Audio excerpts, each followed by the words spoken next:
लकड़ी के चूल्हे पर जो खाना बने उसकी बात ही कुछ और होती है। लेकिन आजकल तो गैस का जमाना है। लकड़ी पर भला कौन खाना बनाता है। लेकिन जो मजबूर है वो क्या ही करे।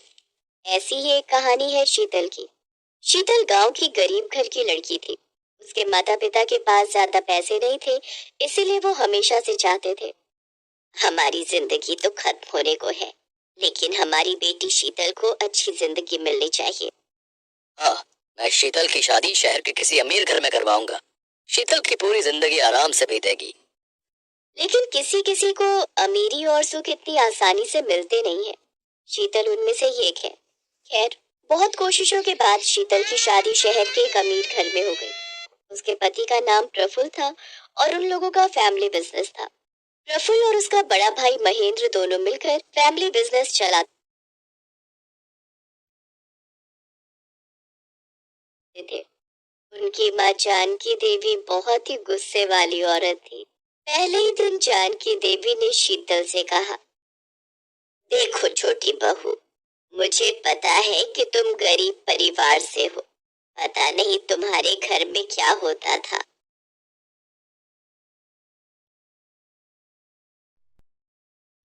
हमारे यहाँ हर रोज दोपहर और रात को 10 तरह के पकवान बनते हैं। जी माँ जी। तुम्हें वो खाना बनाना होगा, बना लोगी ना? जी माँ जी। शीतल रसोई में चली गई। वहां उसकी जेठानी कोकिला इंतजार कर रही थी। दीदी, हमें क्या क्या बनाने हैं? हमें नहीं बेवकूफ, तुझे बनाने हैं। ये ले लिस्ट और काम पर लग जा। मैंने बहुत खाना बनाया है, अब से खाना बनाने की जिम्मेदारी तेरी है। शीतल के हाथों जिम्मेदारी सौंप कर कोकिला आराम करने चली गई।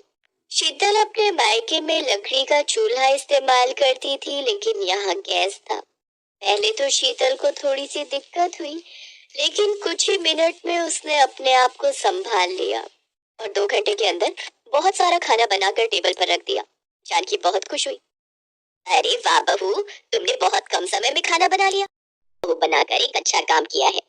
शीतल को लगने लगा कि अब उसके नसीब में सिर्फ सुख और खुशी ही है।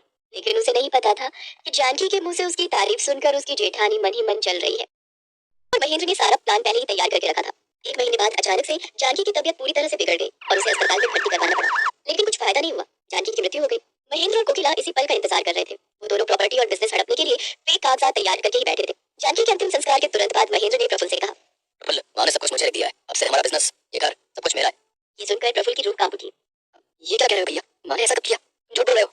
अच्छा, झूठ बोल रहा हूँ। तो फिर ये क्या है? महेंद्र ने फर्जी कागज दिखाया। प्रफुल्ल ने कहा, ये फर्जी है, आप झूठे हो। ठीक है, फर्जी है तो कोर्ट में केस करके वापस ले ले सब कुछ। तब तक इस घर से बाहर निकल। महेंद्र और कोकिला ने प्रफुल्ल और शीतल को घर से निकाल दिया। प्रफुल्ल को समझ में नहीं आ रहा था कि उसके साथ ये हुआ क्या है।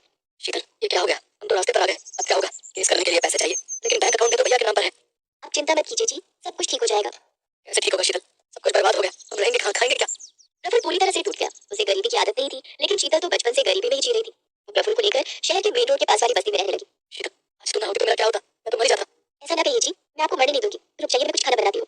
खाना बनाने के लिए चावल दाल कुछ तो चाहिए, वो सब कहाँ से मिलेगा? बस्ती के गरीब लोग अमीरों के जैसे खुदगर्ज नहीं होते हैं। और फिर एक वकील को बुला लिया। वो वकील प्रफुल्ल की झोपड़ी में आया और केस की बातें करने लगा। उस वकील की फीस सुनकर प्रफुल्ल ने कहा, वकील साहब, मैं इतना पैसा तो नहीं दे सकता। फिर तो जीतना मुश्किल है। ठीक है, काम की बात तो होती रहेगी। वैसे वकील साहब, खाना खा लीजिए।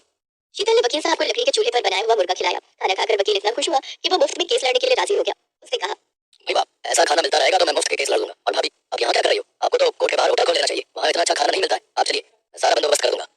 वकील ने कोर्ट के बाहर होटल खोलने की परमिशन दिलवा दी। वहाँ लकड़ी का चूल्हा बनाकर शीतल खाना बनाने लगी। खाने की खुशबू सूंघकर आसपास से सभी वहाँ खाने के लिए आ गए। लकड़ी के चूल्हे पर बने हुए पकवान को खाकर सभी दीवाने बन गए और शीतल का होटल धूमधाम से चलने लगा। कुछ ही महीनों में उसने बहुत सारा पैसा कमा लिया और होटल को बड़ा भी कर लिया। उन पैसों से प्रफुल्ल ने अपने भैया और भाभी पर केस कर दिया। महेंद्र और कोकिला केस हार गए और उन्हें जेल जाना पड़ा। प्रफुल्ल को सब कुछ वापस मिल गया। वो व्यापार संभालने लगा और शीतल लकड़ी चूल्हे वाला होटल संभालने लगी। ऐसे ही वो दोनों खुशी खुशी रहने लगे। तो फ्रेंड्स, यहाँ पे हमारी कहानी ख़त्म होती है। तो हमारे चैनल को सब्सक्राइब करें और वीडियो को लाइक करें। तब तक मिलते हैं किसी न्यू कहानी में। तो हमें इजाज़त दीजिएगा। इस कहानी से एक ये सबक भी हमको मिलता है कि हमें किसी पे यकीन नहीं करना चाहिए, चाहे वो कोई भी हो।